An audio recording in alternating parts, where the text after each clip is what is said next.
Today's topic, race, identity, and being enough of whatever the hell you are. In my case, bro, I don't know, honestly. Let's get it.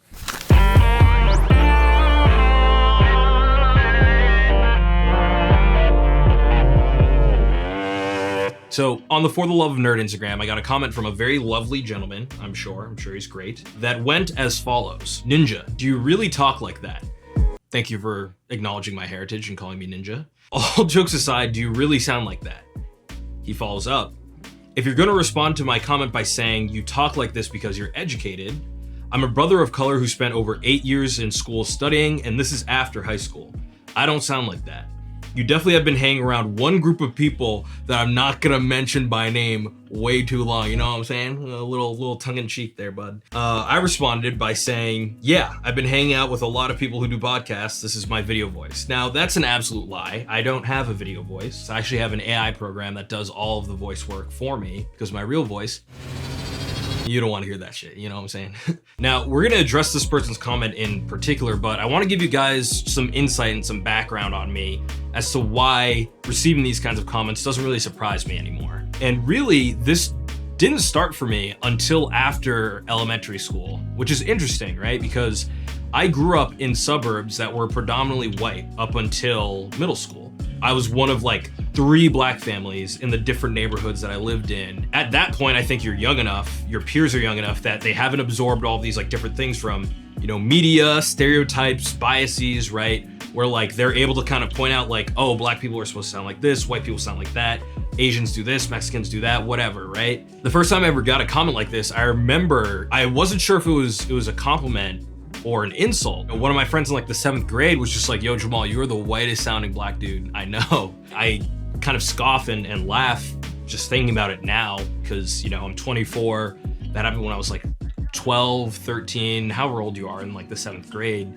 And you know, that comment like really shook me, honestly, because I was just beginning to understand that, you know, despite what I look like, maybe there are these expectations that people have of me based on what I look like that don't match up with who I am, right? And I think everyone understands that feeling, right? The idea of manhood is supposed to look like this, womanhood is supposed to look like that, coming from a certain area, you're supposed to believe these things, right? All those kinds of labels that we put onto one another start to really come in conflict with what we either believe about ourselves or what people believe about us. You know, I think not growing up around a ton of black people other than my siblings and like maybe a couple friends that I had, I really wasn't sure if I was black enough. I think that process of kind of like beginning to understand what it means to be black is honestly still something that I'm going through, but I started to begin to understand why labels like race, right, are really important to people. I think very simply what a label or identifier like race does for you is it gives you a very easy, quick way to understand something about someone. You are a black person, oh, you must, you know, maybe on like the worst side of it, you fucking love fried chicken and shucking and jiving, right? All that shit. And on the other side, it's like, oh, maybe you're, you know, really aggressive. Maybe you grew up in the hood, right? All these different things. I think the reason that we really hold on to these notions outside of what media portrays and all of that is our brains don't want to do hard work. We want to understand the world as quickly and as simply as possible. So if I can label someone or some things, the work is done for me. I can say that is X, therefore X is like this. I wash my hands and I'm done with it. And so when I got that comment, it was the kind of thing that it reveals a lot about what people expect of you, whether you're a black person or not. Are you going to fit into these different kinds of stereotypes, molds, ideas, boxes, right, that people have about you based on what you look like, what you sound like, what your background is, all these different labels and isms that we can come up with. You know, there's not a lot that you can say to that. That's kind of why I replied to the dude like, yeah, this is my podcast voice. But in actuality, it's like, I just sound what I sound like. I think at the crux of this is what I think is an inherently racist notion. This dude in particular decided to bring education into it, and he was like, I'm educated too, but even I don't sound like you. In the video, I'll play it real quick for you guys. Ooh. I need a shave. Hello friends, how are you doing? I have started a new YouTube channel called For the Love of Nerd, where I talk about social issues through the lens of film, TV, video games, and art. Part of the reason that I wanted to do this was because there are a number of issues that I think have splintered us as a country. And while my videos won't necessarily solve that problem, I wanted to contribute to that conversation in a meaningful way. My first episode, which is about The Office, is now live. Hopefully you like it, and if you don't, that's okay. I'd love to continue a conversation with you guys because I think it's important that we talk to each other a bit more these days. Yeah, I think that's all I got. Stay nerdy.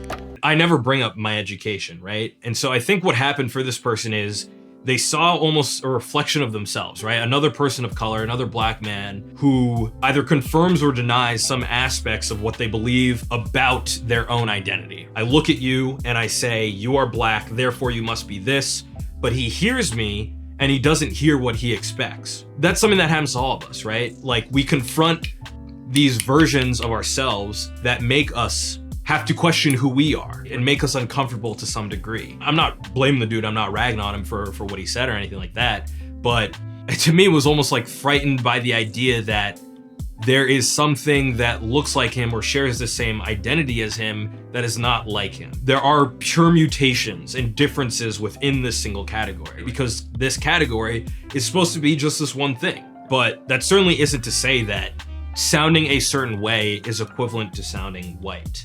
At least in my opinion, this notion that black people are somehow only ever going to be uneducated or speak like they're from the city or something like that, right? Like speak in Ebonics, right? All that kind of stuff. Do people still say Ebonics? Bro, I gotta educate myself. That's some cringe shit if that's not real anymore. Someone let me know in the comments. And maybe what I'm describing to you guys doesn't seem like it's a mind-blowing or revolutionary idea, but even think about your own ideas of what a given identifier should mean. If I say homeless person, what do you imagine? What do you picture? If you were to encounter someone that doesn't look, sound, seem like that, but they are that thing, are you gonna be like, bro, that's cap, bro. That ain't real. You're gonna be like, oh, actually that's different than what I thought, but I guess I should incorporate this into how I see this thing. And honestly, I think the usefulness of these labels and identifiers are only going to get less and less so as time continues for a couple reasons. I think the first is really the internet. The internet as an idea is connecting people regardless of geography. You can encounter ideas, cultures, behaviors, practices, right? You're watching a video of a dude you don't even know, maybe you do, say what's up in real life, about things that you may have never even considered. Like, bro, if I wanted to understand what princes in Dubai do, right? How they like pay Instagram models to like come shit on their chest or whatever. They do that shit, look that up. I can learn about that, right? And I could even somehow like front that I'm like a Dubanese, Emirati. What is the adjective, bro? Someone let me know. Emirati prince, right? And like start my own podcast if I didn't show my face or something. That's an exaggeration, but like you guys get the point, right? Like there's something very boundless about the fact that the internet, one, can be fully anonymous, but even if you decide not to be, you can tap into things that you're never going to see otherwise. The specificity of saying black person is, it's gonna have less and less explanatory and actual like descriptive power as these communities and as our knowledge becomes more diffuse. Does that make sense?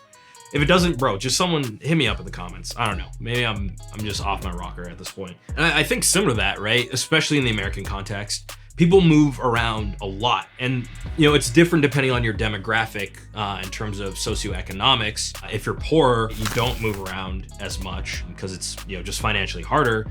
But for millennials, Gen Zers, right, people that have like gone to college, professionals, young professionals, your career or your life in general just takes you to different parts of the country or the world. And you're going to encounter people that aren't like you, right? If you've been in the military, right, you're literally in this cohort of like 60 dudes or whatever. One dude is from freaking butt crack Maine. Another dude's from, you know, Beverly Hills. Maybe, I don't know. Bro, if that Beverly Hills dude does well in basic, good for him. But you're getting very different vibes in the same place. And those people are going to interact with each other and learn about each other in the best case scenario, right? Like maybe, I don't know, hopefully they aren't like scrapping in the freaking monkey bars. I don't know what they do in the military. My brother's trying to go there. Anyway, at the end of the day, it's fine that we have labels, right? But when we get so concerned with you are this thing, therefore you must be, we've gone into the territory of shoehorning, pigeonholing, saying this is all you can ever be. And maybe it's just me, but I think that there are other ways that we can choose to live our lives and interact with each other. But I don't know, who knows? Maybe I'm bugging. I want to hear what you guys have to say about this. Do you think it's the case that labels are kind of losing their explanatory power over time because of things like the internet, geography, right? All these other things. And more than that, what's your experience with your own identity? I know that's a really big question, but I'm sure there are probably people like me who have kind of gone through this conflict of self. So yeah, I want to hear about it. I'll see you guys next time.